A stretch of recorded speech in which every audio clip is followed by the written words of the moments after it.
What is the difference between a Scrum Master and an Agile leader? Before I answer that question, what is the difference between a Scrum Master and an Agile coach? $200 a day. A Scrum Master should be working at all levels of the organization, working with other teams of teams, helping people to understand how Scrum works, how Agile works, and also working as a change agent across the organization to try and help expand carefully the footprint of agility. But let's get back to the main question. So what's the difference between a Scrum Master and a leader? If you start with the Scrum Master, what should a Scrum Master be doing? Scrum Master should be observing through whatever senses they have, for example, seeing, sensing, smelling, seeing the body language, observing what's going on. And that means a lack of judgment. So I observe that when you behave like this, something happened and so on. Maybe helping people, but not inflicting help. Helping when help is requested. Coaching people professionally, asking Socratic open questions when there's permission from the coachee to do that. Giving advice when advice is requested.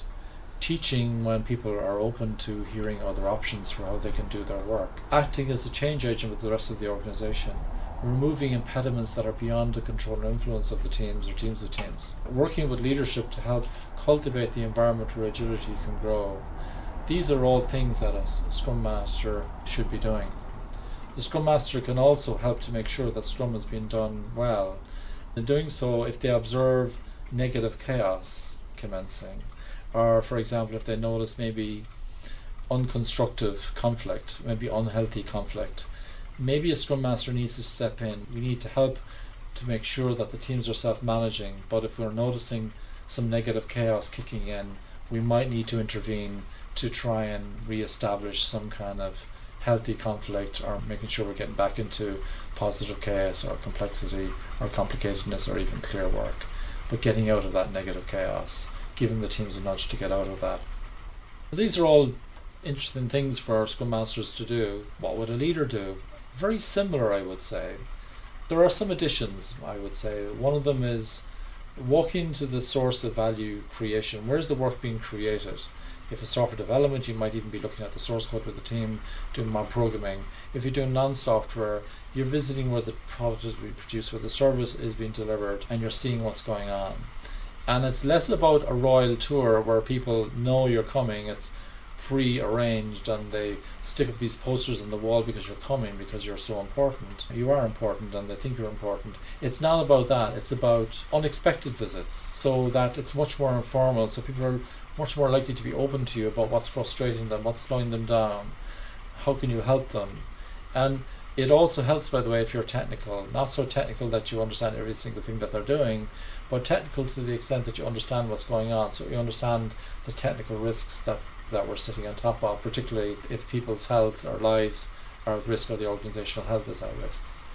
So understanding what's going on, walking the Gemba, they used to call it in Japan. You can walk the Gemba of value creation, but you can also walk the Gemba of value consumption, where value is being consumed, visiting customers and end users, not just having one-off visits to customers and thinking that every customer represents the one or two customers that you visited. Getting into this habit of meeting customers in the various regions that you operate, meeting them face to face and meeting them online, understanding their perspective, understanding what jobs they're trying to perform. You also need to be inspiring teams.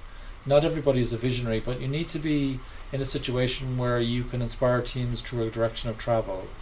Maybe you'll co-create that direction of travel with the teams or teams of teams, so that everybody feels inspired and inspiring, and really helping to light the place up, helping people to get better. Your job is to help to cultivate the environment where agility can grow.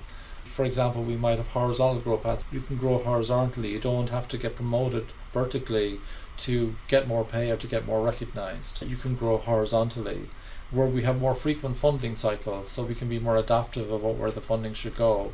We thought at the start of the year that all the value would be created in this area, but we've learned actually the value isn't there, it's actually somewhere else, and we need to pivot in a different direction. We need a funding cycle that is more regular, that allows us to adapt to that. We need to declutter workflows and processes that are impeding the agility of our teams. We need to help teams to demonstrate how they can be compliant without necessarily doing it in a waterfall way. There are more agile ways of demonstrating compliance.